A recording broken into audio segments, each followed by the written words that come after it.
자, 오늘은 응답받는 기도자의 모습, 이런 제목으로 말씀을 전하려고 합니다. 성경은 저희에게, 하나님은 저희에게 쉬지 말고 기도하라, 그렇게 말씀합니다. 삶의 매 순간순간마다 호흡하듯이 매일같이 기도해야 한다, 그렇게 강조하고 있습니다. 어느 목사님 월요일부터 주일까지 각 요일별로 어떻게 기도해야 하는지를 이렇게 강조했습니다. 월요일은 원래 기도하는 날, 화요일은 화끈하게 기도하는 날, 수요일은 수없이 기도하는 날이고, 목요일은 목이 터져라 기도하는 날이고, 금요일은 금식하면서 기도하고, 그리고 토요일은 마음을 토하듯이 기도하는 날이며, 또 주일은 주구장창 기도하는 날이다. 자, 무슨 뜻입니까? 기도를 쉬지 말라, 그런 내용입니다. 어느 날 예수님은 이른 아침 베다니에서 제자들을 데리고 예루살렘으로 올라가고 있었습니다. 그 길에는 무화과 나무가 있었습니다. 다들 이른 아침부터 식사도 거른 채 길을 나섰던 터라 배고픈 상태였습니다. 주님은 그 무화과 나무들 중에서 가장 크고 잎이 무성한 한 나무 밑으로 가시더니 열매가 있는지를 살피셨습니다. 자, 13절인데요. 13절 말씀 우리 같이 읽습니다. 멀리서 잎사귀 있는 한 무화과 나무를 보시고 혹 그 나무에 무엇이 있을까 하여 가셨더니 가서 보신즉 잎사귀 외에 아무것도 없더라. 이는 무화과의 때가 아님이라. 자, 하지만 유감스럽게도 지금은 무화과 열매가 맺히는 그 시기가 아니었습니다. 그러니 열매 없는 것이 당연했습니다. 자, 그런데도 주님은 제자들이 다 보는 앞에서 그 무화과 나무를 어떻게 합니까? 저주하십니다. 14절 말씀에 예수께서 나무에게 말씀하여 이르시되 이제부터 영원토록 사람이 내게서 열매를 따먹지 못하리라 하시니 제자들이 이를 듣더라. 이 무화과 나무는 영원토록 열매를 맺지 못할 것이다, 저주의 말씀을 하셨습니다. 자, 제자들은 그 다음날 아침 일찍 그 무화과 나무 옆을 지나가게 되었는데 그때 베드로가 깜짝 놀랐습니다. 왜냐하면 어제 보았던 그 무화과 나무, 예수께서 저주하던 그 무화과 나무가 뿌리부터 말라 죽어 있었기 때문입니다. 베드로가 주님께 말합니다. 21절 말씀에 베드로가 생각이 나서 여짜오되 랍비여 보소서 저주하신 무화과 나무가 말랐나이다. 저 무화과 나무가 죽었습니다 라고 말합니다. 그러자 주님은 제자들을 보시면서 이렇게 말씀합니다. 22절과 23절 말씀에 예수께서 그들에게 대답하여 이르시되 자, 누구를 믿으라? 하나님을 믿으라. 내가 진실로 너희에게 이르노니 누구든지 이 산더러 들리어 바다에 던져지라 하며 그 말하는 것이 이루어질 줄 믿고 마음에 의심하지 아니하면 그대로 되리라. 이렇게 말씀하십니다. 여러분 한번 생각해 보십시오. 지금은 무화과 나무에서 열매를 딸 수 있는 그런 시기가 아닙니다. 그런데도 주께서 그 나무를 저주하신 이유가 무엇일까? 자, 예수님은 제자들에게 기도의 능력이 얼마나 대단한지를 가르쳐 주시고자 했습니다. 자, 이것을 위해서 무화과 나무를 시청각 도구로 사용하신 거죠. 그러면서 하신 말씀이 무엇입니까? 24절 말씀인데요. 우리 24절 말씀 같이 읽습니다. 그러므로 내가 너희에게 말하노니 무엇이든지 기도하고 구하는 것은 받은 줄로 믿으라. 그리하면 너희에게 그대로 되리라. 아멘. 사랑하는 여러분, 저희가 도저히 불가능해 보이는 그런 형편, 또 그런 문제 가지고 기도한다 해도 하나님은 저희가 기도한 대로 그대로 응답해 주시는 줄로 믿으시기를 바랍니다. 이것이 기도의 능력입니다. 불가능을 가능으로 바꿔줍니다. 그렇다면 저희는 어떻게 기도해야 합니까? 응답받는 기도자의 모습은 어떠해야 합니까? 네 가지로 말씀을 드립니다. 첫째로, 기도자는 하나님을 온전히 믿어야 합니다. 자, 믿으십니까? 아멘. 22절 말씀에 보면 예수께서 그들에게 대답하여 이르시되 하나님을 믿으라. 예수님의 저주의 말씀 그 한마디에 무화과 나무는 말라 죽었습니다. 바로 그 현장에서 제자들에게 하셨던 주님의 첫 번째 말씀이 무엇입니까? 하나님을 믿으라. 하나님을 온전히, 하나님을 100% 전심으로 믿어야 한다는 그 말씀입니다. 여러분, 하나님은 지금도 살아계셔서 저희의 삶을 인도하시고 또 우리 기도에 응답해 주시는 전지전능하신 창조주 하나님이신 줄로 믿습니다. 자, 믿으십니까? 아멘이죠. 그러므로 나의 생각, 또 나의 경험, 내 지식 가지고 하나님의 능력을 제한하지 마십시오. 여러분 선에서 판단해서는 안 됩니다. 대신 하나님에 대한 온전한 믿음을 가지고 하나님의 말씀을 의지하면서 저희는 기도해야 합니다. 저희가 그렇게 기도할 때 기도응답의 기적, 또 하나님의 선한 역사를 저희는 날마다 경험할 수 있습니다. 예레미야서 29장 12절과 3절은 이렇게 기록합니다. 너희가 내게 부르짖으며 내게 와서 기도하면 내가 너희들의 기도를 들을 것이요 너희가 온 마음으로 나를 구하면 나를 찾을 것이요 나를 만나리라. 아멘. 이처럼 저희가 하나님께 부르짖으면, 하나님을 전심으로 구하고 찾으면 하나님은 저희를 만나 주십니다. 저희 마음의 소원과 입술의 간구를 들으시고 그것에 응답해 주십니다. 여러분, 저희가 하나님에 대한 온전한 믿음, 이 믿음을 가지려면 어떻게 해야 합니까?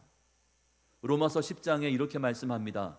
그러므로 믿음은 들음에서 나며 들음은 그리스도의 말씀으로 말미암았느니라. 자, 무엇을 들어야 믿음이 생깁니까? 말씀이죠. 자, 무엇을 들어야 그 말씀이 자라갑니까? 말씀이죠. 말씀을 통해서 믿음이 생기고 그 말씀을 통해서 우리의 믿음이 자라간다는 그런 말씀입니다. 그러므로 온전한 믿음은 그 무엇보다 하나님 말씀에 그 뿌리를 대고 있어야 합니다. 그러니 하나님의 말씀을 듣지 아니하는 자가 어찌 믿음이 생길 수 있겠습니까? 어찌 그 믿음이 자라갈 수 있겠습니까? 누구든지 온전한 믿음을 가지려고자 한다면 하나님의 말씀, 진리와 생명의 그 말씀을 주야로 듣고 읽고 그 말씀을 묵상해야 합니다. 그리고 그 주신 말씀을 믿음으로 순종해야 합니다. 그것이야말로 온전한 믿음을 소유할 수 있는 최선의 방법입니다. 말씀을 듣고 그 말씀을 묵상하고 그 말씀을 순종하는 것, 이것이 온전한 믿음길의 믿음의 지름길입니다. 자, 히브리서 11장 6절에 있는 말씀이에요. 우리 같이 읽겠습니다. 믿음이 없이는 하나님을 기쁘시게 하지 못하나니 하나님께 나아가는 자는 반드시 그가 계신 것과 그가 자기를 찾는 자들에게 상 주시는 이심을 믿어야 할지니라. 아멘. 믿음이 있어야 하나님을 기쁘시게 할 수 있는데, 자, 그 믿음은 어떤 믿음이라고 했습니까? 하나님이 계신 것과 그리고 하나님을 찾을 때, 하나님께 기도할 때 하나님께서 나에게 상을 주시는, 나의 기도 가운데 응답해 주시는 분이심을 믿어야 한다고 했습니다. 그러므로 저희는 성령의 감동하심에 따라 매일같이 부어주시는 하나님의 말씀을 간절히 사모해야 합니다. 여러분의 심령 가운데 말씀에 대한 사모함이 자리를 잡을 수 있기를 축복합니다. 그리고 그 말씀이 나에게 허락하신 하나님의 말씀인 줄로 믿고 말씀 따라 기도하고 또 말씀 따라 순종할 수 있기를 간절히 축복합니다. 두 번째로, 기도자는 자신의 믿음을 말로써 선포해야 합니다.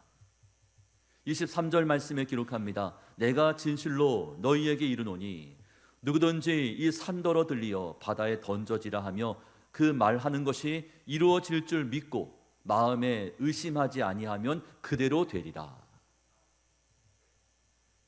자, 하나님은 저희에게 믿음의 고백, 또 믿음의 선포를 항상 요구하십니다. 특별히 주님은 저희 입술의 고백, 즉 저희가 믿음으로 선포한 그 고백을 들으신 후부터 놀란 기적과 선한 역사를 이루어 주십니다. 다시 말해서 저희가 믿음으로 기도하고 또 저희가 믿음으로 선포한 대로 응답해 주신다는 것이죠. 뿌린 대로 거둔다는 의미입니다. 자, 어느 날 수로보니게 여인이 주님을 찾아와서는 귀신 들린 딸의 문제를 해결해 달라고 주님께 간청을 합니다. 그때 주님은 그 여인에게 치명적인 모욕적인 말씀을 하셨습니다. 자녀의 떡을 취해서 개들에게 던짐이 마땅치 아니하니라. 정말 듣기 거북한, 듣기 민망한 말씀이었죠. 자, 그녀를 개라고 그렇게 표현을 했습니다. 자, 그러자 그 이방 여인은 주님 앞에 자신의 믿음을 고백합니다. 자, 어떤 고백입니까? 마가복음 7장 28절에 여자가 대답하여 이르되 주여 올소이다마는 상 아래 개들도 아이들이 먹던 부스러기를 먹나이다. 수로보니게 여인의 고백을 들으신 예수님이 그녀에게 말씀합니다. 7장 29절 말씀, 예수께서 이르시되 이 말을 하였으니 돌아가라, 귀신이 내 딸에게서 나갔느니라. 자, 예수께서 이르시되 이 말을 하였으니, 즉 수로보니게 여인이 상 아래에 있는 개들도 주인집 아이들이 먹던 부스러기를 먹나이다 라고 고백했기 때문에 그 고백으로 말미암아 그녀의 딸에게서 귀신이 떠나갔다는 그런 말씀입니다. 이 말을 하였으니, 믿음의 고백을 하였기 때문에 라는 의미입니다. 자, 이처럼 무엇을 말하느냐, 어떻게 말하느냐가 매우 중요합니다. 그녀의 믿음의 고백이 기도응답과 기적의 통로가 되었습니다. 그러므로 여러분의 믿음을 여러분의 입술로 늘 고백하며 선포하시기 바랍니다. 잘 되고 있습니다. 기도하면 됩니다. 그리 아니하실지라도 감사합니다 라는 고백입니다. 우리 안에 거하시는 성령 하나님께서 그 믿음의 고백을 들으시고 기도응답의 축복을 저와 여러분에게 베풀어 주실 줄로 믿습니다. 이처럼 여러분 입술의 고백은 대단히 중요합니다. 여러분 마음속에 믿음이 생겼다면, 믿음이 있다면, 비록 지금 당장은 내 눈에 아무 증거 안 보이고 귀에는 아무 소리 안 들려도 또 손에 잡히는 것이 없다 할지라도 온전한 믿음 가지고 여러분 그 믿음을 입술로 고백하며 말로써 선포해야 합니다. 세 번째, 기도자는 어떤 일이 있어도 의심해서는 안 됩니다.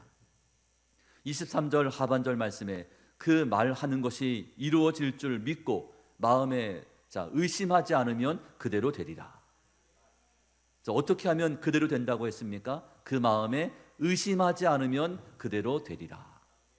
야고보서 1장 6절과 7절 말씀입니다. 우리 같이 잘 읽겠습니다. 오직 믿음으로 구하고 조금도 의심하지 말라. 의심하는 자는 마치 바람에 밀려 요동하는 바다 물결 같으니 이런 사람은 무엇이든지 주께 얻기를 생각하지 말라. 아멘.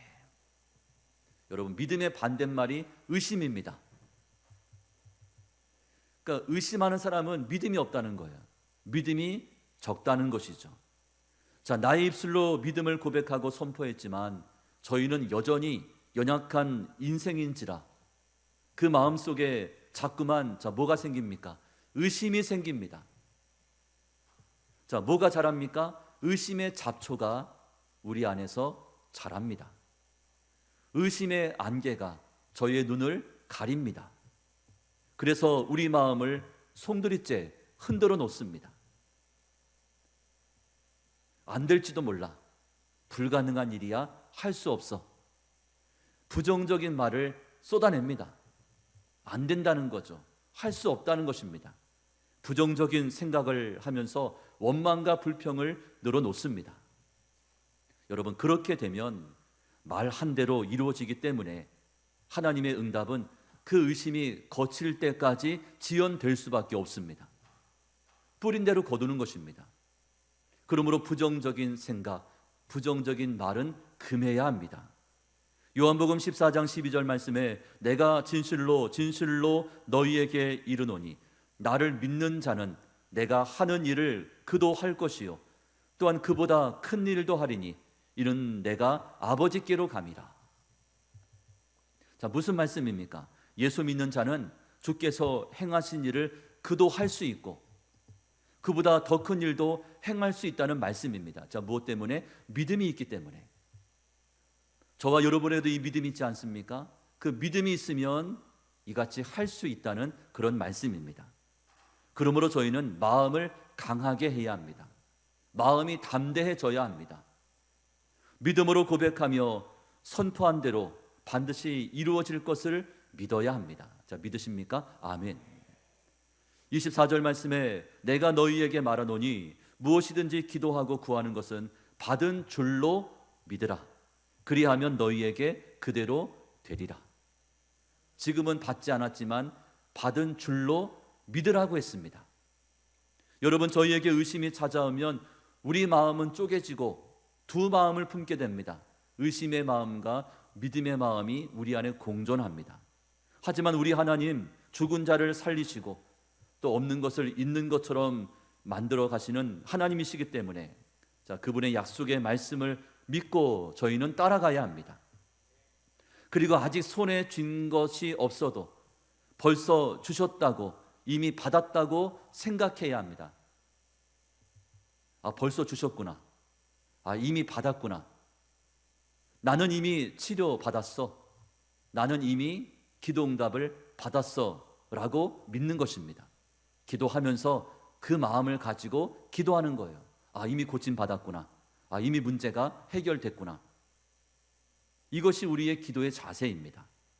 이처럼 없는 것을 있는 것처럼 생각하고 믿고 행동하고 말할 때 놀라운 기적을 경험할 수 있습니다. 네 번째로 기도자는 그가 누구이든 용서해야 합니다. 25절 말씀에 너는 서서 기도할 때에 아무에게나 혐의가 있거든 용서하라. 그리하여야 하늘에 계신 너희 아버지께서도 너희 허물을 사하여 주시리라 하시니라. 여러분, 기도 응답의 대표적인 장애물 중 한 가지가 바로 용서치 않는 마음입니다. 응답을 받아야 될 그 마음에 용서하지 않는 마음이 있다면 그 기도가 방해를 받을 수 있다는 것입니다. 기도할 때마다 마음에 걸리는 사람이 있습니까? 만일 그 사람을 용서하지 못하고 그를 용납하지 못한다면 하나님께서도 저희를 용서하거나 용납하지 않습니다. 자, 기도 응답에 관한 이야기를 하다가 갑자기 용서하라고 말씀하신 이유가 무엇입니까? 왜냐하면 나와 그 사람과의 관계는 나와 하나님과의 관계와 밀접하게 연관이 되어 있기 때문입니다. 즉, 내가 그 사람을 용서해야 하나님께서도 나의 죄를 용서해 주신다는 원리입니다. 다시 말해서 다른 사람을 용서할 수 있는 자가 하나님의 용서를, 하나님의 응답을 받을 수 있는 그 정당한 자격을 갖추게 된다는 사실이죠. 그래야 응답을 받을 수 있다는 거예요. 마태복음 18장 말씀에 보면 왕에게 1만 달란트 빚진 사람이 있었습니다. 자, 1만 달란트를 지금 이 돈으로 환산해 보면 6조에 해당합니다. 6조, 말이 6조지 이거는 뭐 셀 수 없을 만큼 많은 돈을 가리키고 있는 거죠. 1만 달란트. 왕은 그 사람을 불쌍히 여기면서 그의 빚을 탕감해 줍니다. 내가 받지 않겠다. 그렇게 없던 것으로 하겠다고 했습니다. 자, 하지만 그 용서받은 사람은 자신에게 100데나리온 빚진 자, 이 100데나리온은 지금 돈으로 환산해 보면 한 1,000만 원 정도 됩니다. 1,000만 원.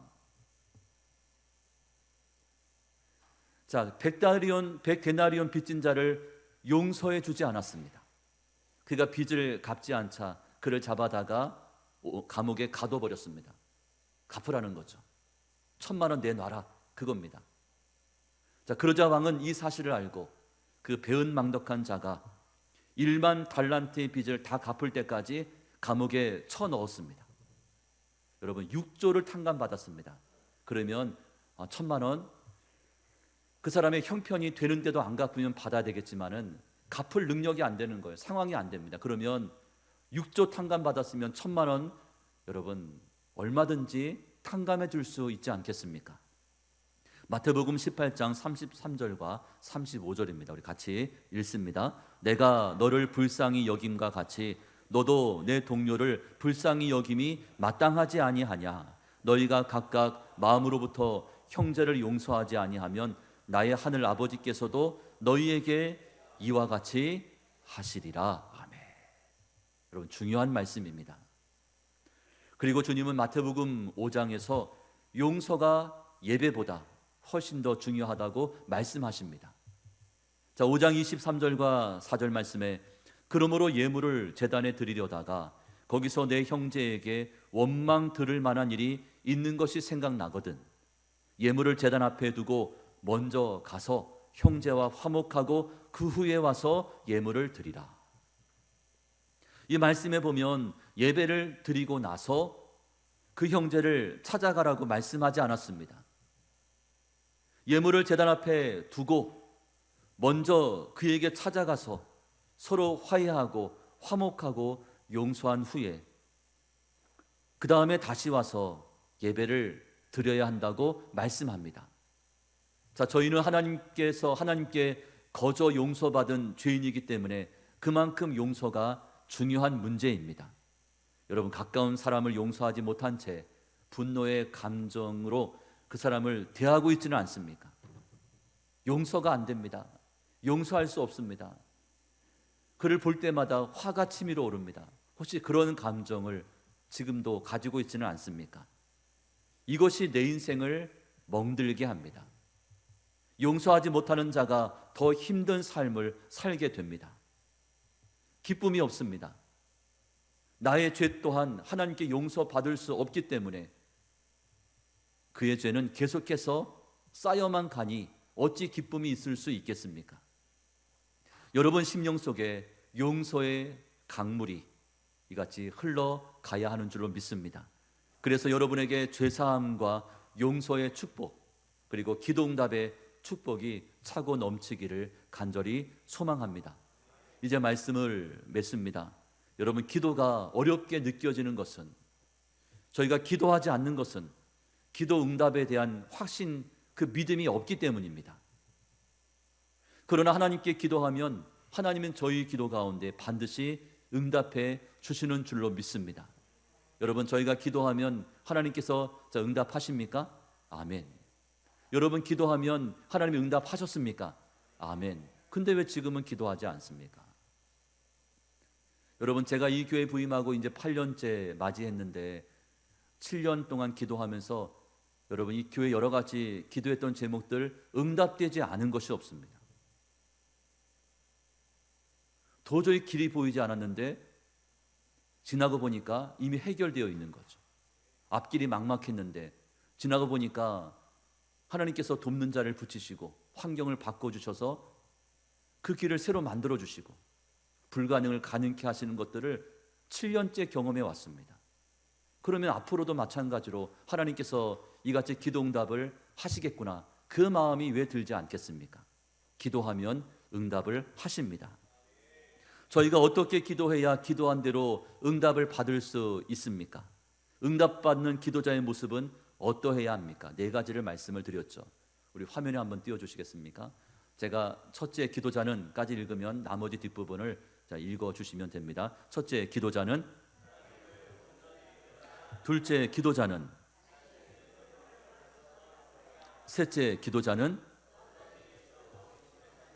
넷째 기도자는 그가 누구이든 용서해야 합니다. 아멘. 바라기는 하나님을 온전히 믿고 그 믿음대로 고백하며 선포할 뿐 아니라 약속의 말씀을 의지하면서 의심의 안개를 매일같이 걷어내야 합니다. 그리고 먼저 용서받은 죄인답게 그가 누구이든 기꺼이 용서할 수 있어야 합니다. 그래서 하나님의 응답, 기도응답의 축복을 풍성히 받으며 누릴 수 있는 그런 저희 모두가 다 될 수 있기를 주님의 이름으로 축원합니다. 아멘.